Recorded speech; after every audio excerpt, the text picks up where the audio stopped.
நீங்கள் ஒன்றிய அரசை குறிப்பிட்டு சொல்லியிருந்தீங்க. ஏன்னா அவங்களுமே அவங்கள தான் குறிப்பிட்டு சொல்கிறாங்க, எங்கள்கிட்ட வந்து போதுமான நிதி இல்லை, கஜானாவில் பணம் இல்லை, ஒன்றிய அரசு வந்து போதுமான நிதியை தர்றதில்லை.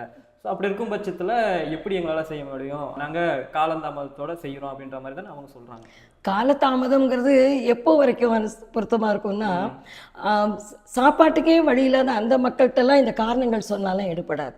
எத்தனையோ விஷயங்களுக்கு கடன் வாங்கி, வெளிநாட்டு கடன் வாங்கிலாம் செய்யறாங்க.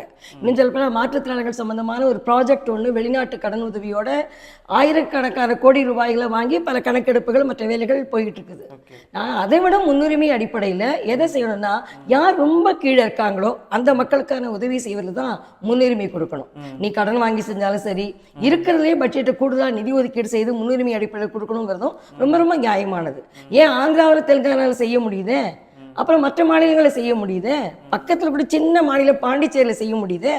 அங்கெல்லாம் உதவித்தொகை உயர்த்துற போது தமிழ்நாடு அரசு எங்களுக்கு மத்திய அரசு கொடுக்கலங்கிற காரணத்தை சொன்னால் அங்கே எதுவுமே நடக்காமல் இருக்கா?